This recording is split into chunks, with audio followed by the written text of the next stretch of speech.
A quiet acknowledgement is made by most people that autostimulation is often considered a secret, rapid, hidden activity, perhaps even tinged with shame, performed in solitude and never discussed. But what if this activity should be exempted from concealment?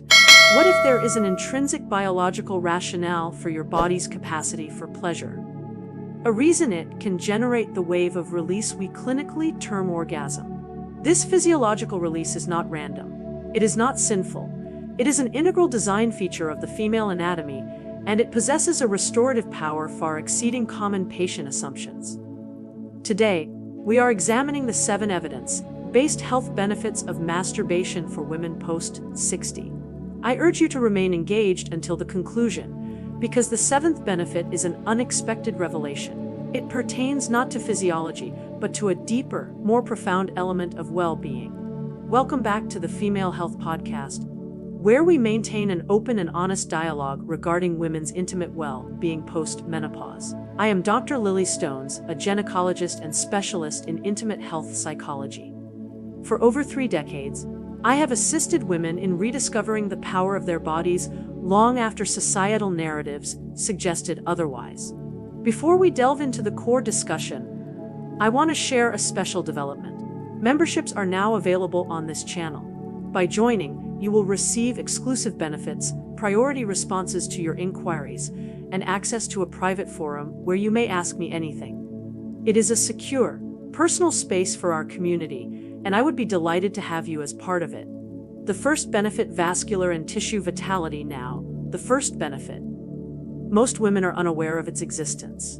In fact, they perceived its gradual attenuation over the years and wrongly assumed its permanent loss. But it is not gone, it is merely dormant. When was the last time you consciously felt thermal sensation in that region? Not mere comfort, but that gentle, pulsating warmth that affirms the vitality of the tissue. Many patients report that years, sometimes decades, have passed. They believe that sensation diminishes naturally, much like changes in hair color or dermal elasticity. But here is the clinical reality. It does not disappear, it waits. Your body maintains a quiet, autonomous rhythm. Minute, almost imperceptible signals are necessary to keep the tissues healthy, elastic, and responsive. When these signals wane, vaginal atrophy and dryness ensue. The mucosa thins and sensitivity dulls. This is not solely due to chronological age. It is primarily a consequence of inactivity, stillness, and neglect. For many women, this physiological shift occurs insidiously. They only register the change when discomfort replaces softness, when the familiar pulse becomes a faint memory. And this is where the remarkable intervention occurs.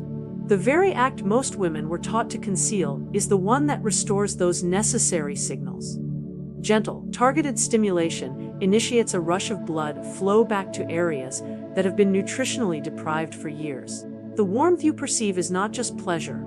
It is oxygen, essential nutrients, and life flowing back into tissues that crave attention. Your body responds to touch as it was biologically designed. The muscular and systemic response. When you permit yourself that release, your pelvic floor muscles contract in a manner that no external exercise can replicate. Each involuntary wave strengthens the muscular foundation that supports your bladder, uterus, and overall posture. It is the body's inherent workout mechanism, disguised as pleasure, guided by instinct, and designed to maintain core strength where it is most critical. So, what is the true physiological event when you touch yourself post-60? You are not simply pursuing a sensation. You are reawakening a system your body assumed you had forgotten. You are activating circulation that has been in a state of quiet readiness. You are transmitting a profound message deep into your tissues. I still reside here.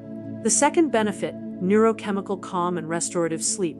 The second benefit manifests in the post-orgasmic hours. When the environment is quiet, when your body begins to soften, when that gentle wave of release has passed and left behind a residue that most women fail to correlate with the preceding act. But your body remembers. There is a distinct reason for the deep, settling calm post-orgasm, the heaviness in the limbs, the mental quietude. It is not solely physical fatigue, it is chemistry. Your body initiates a cascade of calming hormones, oxytocin and endorphins, molecules specifically designed to soothe, to settle, and to gently usher you toward rest. For women over 60, particularly those who have endured years of insomnia and nocturnal restlessness, this natural neurochemical response is transformative. In one clinical trial involving women aged 40 to 75, over 90% reported a significant return to something they had not experienced in years: improved sleep quality, increased sleep duration, a depth of rest not achieved through pharmacological or meditative interventions, but through the body's own design.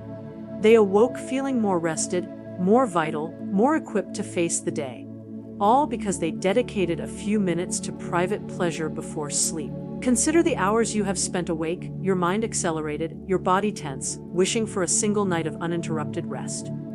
How many external remedies, herbal teas, breathing exercises, have you tried, only to find yourself still staring into the darkness? What if the solution was not external, but intrinsic? What if the very act you were taught to feel guilt about could become your most reliable protocol for rest?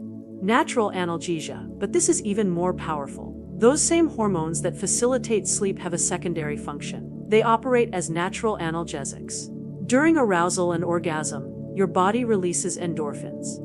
These are the same endogenous chemicals that dull pain, mitigate tension, and reduce the sharp edge of chronic aches. For women dealing with arthritis, joint pain, or the diffuse stiffness that intensifies with age, this becomes more than comfort. It becomes relief. Measurable, real relief that is free of prescription limitations or adverse side effects. Some patients report the disappearance of headaches post-climax. Others observe a temporary softening of chronic lower back pain. It is not a cure, but it is a reprieve. A moment where the body ceases to broadcast discomfort and begins to whisper something gentler.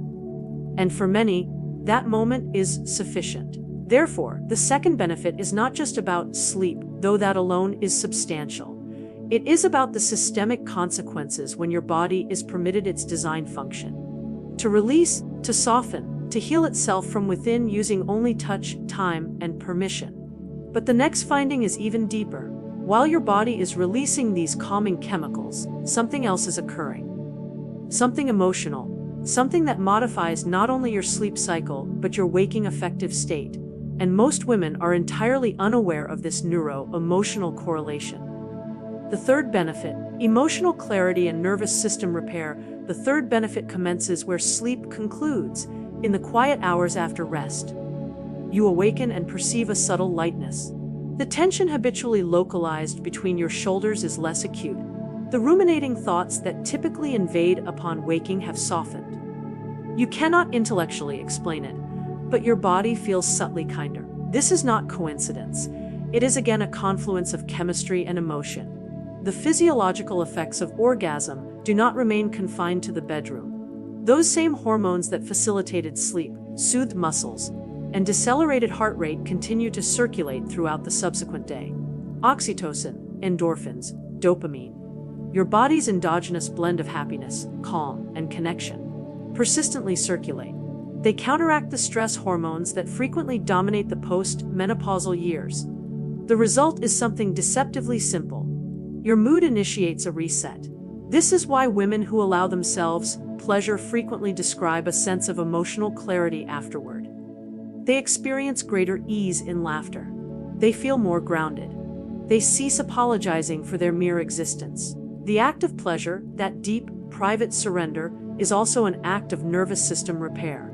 It transmits a signal to the brain you are safe again. And safety, more than any other factor, is what permits joy to surface. For years, I have observed women attempting to correct their emotional states externally: supplements, self-help literature, affirmations, endless consumption of calming teas. But the truth is, the mind sometimes does not require more cognitive input.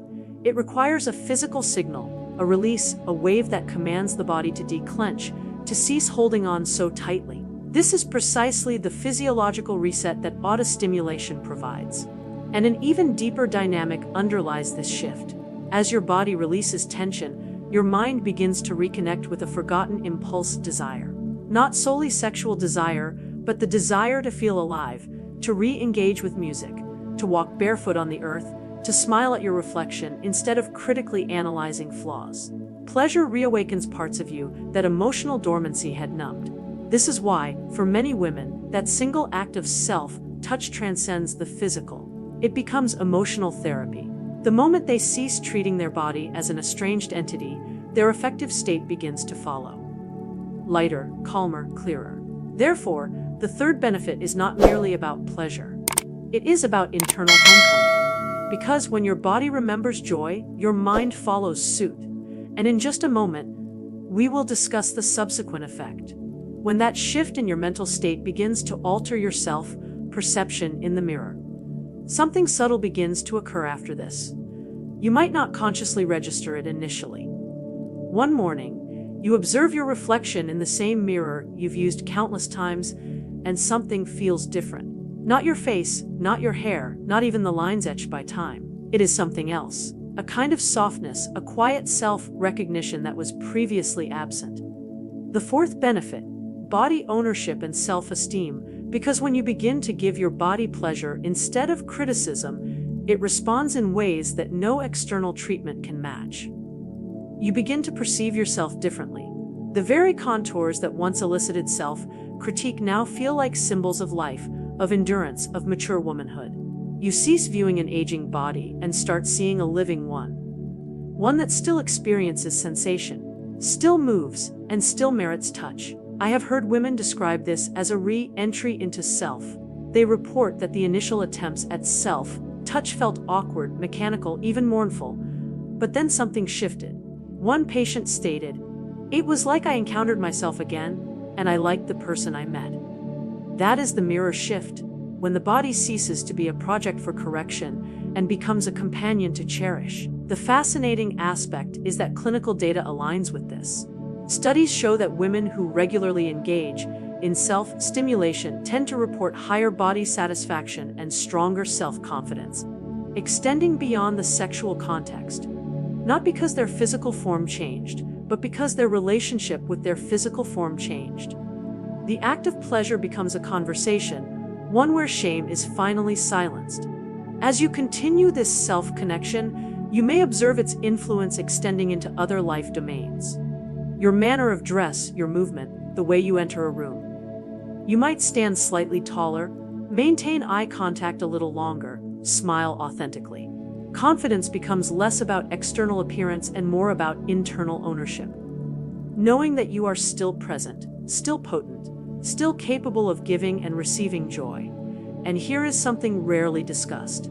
That same sense of ownership, that quiet self-respect, initiates an extraordinary effect within your brain. The more positively you experience your body, the more active become the cerebral regions responsible for memory, focus, and clarity. Yes, the connection is verifiable. What you feel in your skin generates an echo in your mind. So, while this shift may begin in the mirror, it does not terminate there. It travels upward, awakening the brain, sharpening thought, and brightening perception. Pleasure is not only emotional, it is neurological. The fifth benefit, cognitive clarity and neural activity, and that brings us to the next benefit, one that very few women anticipate. The surprising way this private act can make your mind feel younger, quicker, more alive. Stay with me, because this next part might just fundamentally alter your view of aging. Most people do not realize the intimate degree to which the brain listens to the body. Every heartbeat, every tactile stimulus, every wave of pleasure transmits signals upward. Minute sparks of communication that state, "I am present, I am alive, maintain vigilance." This is not metaphor, it is biology. Post 60, the forgetfulness of minor details, key placement, word recall, momentary disorientation, is common. We attribute this to age, hormones, or stress. But often, the underlying factor is a lack of stimulation. Not purely cognitive, but physical. When circulation decelerates, when the body enters a state of somnolence, the brain receives fewer signals of vitality. It begins to diminish, like a light that has been left unattended. But here is the extraordinary finding. The very act that stirs warmth and flow in your body also sends a surge of oxygen and hormones directly to your brain. Dopamine, prolactin, oxytocin. The same chemicals that generate pleasure also sharpen focus and memory. It is an energetic cascade that illuminates the cortical regions responsible for learning, recall, and even creative thought. One study demonstrated that older adults who remained sexually active performed significantly better on memory tests. They were not training their minds. They were awakening them through touch. I have observed this in my own patients. Women who re-engage with their bodies often describe something unanticipated. They report feeling clearer, more alert, more present, as if a fog has dissipated. It is not magic. It is movement. Pleasure increases cerebral blood flow, delivering oxygen as fuel. The same rhythmic contractions that strengthen your pelvic floor are simultaneously transmitting vitality to your head. Your body and brain are engaged in a dialogue. And every time you touch yourself, that conversation dictates, stay awake. There is a secondary layer to this, that glow of clarity post-climax. The feeling that thoughts align, worries shrink, and decisions simplify. This is not imagination. Neuroscientists refer to it as post-orgasmic coherence. For women over 60, it is particularly potent because it quiets the background noise of anxiety and fatigue so often associated with menopause. It is the body's natural mechanism for mental reset. So, when you consider autostimulation as merely physical, reconsider. It is a neurological spark, a gentle reboot for your mental circuits. Every touch, every pulse of pleasure transmits a reminder to your brain that you are still learning, still evolving, still fully here. And this mental awakening has one final, beautiful consequence. When your mind feels alive, connection becomes easier. Intimacy with yourself, and potentially with another person, acquires a new depth. That is the direction of our next discussion. Because the final secret is the one that integrates all the others. The seventh benefit, the intimacy loop and self-belonging. It is not about blood flow, hormones, or mood. It is about connection. The connection every woman deserves, regardless of chronological age. Stay with me, because this final part might just redefine your perception of love itself. By now, you have likely identified a central theme. Every aspect of your being, body, emotion, mind, is interconnected. The pleasure that originates in your skin does not conclude there. It ripples outward, upward, and inward until it reaches a profound place. A place that has nothing to do with biology and everything to do with belonging. The final benefit of self-pleasure is not purely functional. It is about connection. Not the connection derived from another individual, but the connection that begins when you finally re-engage with yourself. For many women, especially post-60, that connection has been dormant for an extended period. Life intervened. You devoted yourself to children, partners, careers, and relentless responsibilities. Somewhere within that commitment, you ceased listening to your own body's language. But the moment you reinitiate this dialogue, when you choose to touch yourself with curiosity instead of shame, that language returns. The subtle sighs, the rhythm of your respiration, the pulse beneath your fingertips. It is a conversation with your core self, one that affirms, I am still present, and I still possess inherent value. That is intimacy in its purest form. And here is the beautiful consequence. When you reconstruct that relationship with your body, every other relationship you possess begins to transform. You become easier to love, not because you are trying harder, but because you are more open. You know what you need, what you enjoy, what feels correct. You cease waiting for external permission to feel good. Whether you are in a partnership or solitary, pleasure becomes a shared language again. Honest, simple, alive. Some women initially confessed apprehension, believing that pleasure belonged only to their younger selves, or that desire was a luxury they no longer merited. But once they transcended that psychological barrier, once they granted themselves permission, they discovered something unexpected: peace. A soft, grounded confidence that persists long after the moment concludes. This is why I term it the intimacy loop. The more you give to yourself, the more connection you feel with others. The more pleasure you allow, the more warmth you radiate back into your life. It is not selfishness. It is circulation, emotional, physical, spiritual, the kind that maintains a woman's vitality at any age. And so, the seventh benefit is not about anatomy or hormones. It is about remembering that pleasure is not a luxury. It does not expire. It is an intrinsic aspect of being human. It is an integral part of being whole. So tonight, When the house is quiet and the lights are low, attempt something different. Do not rush.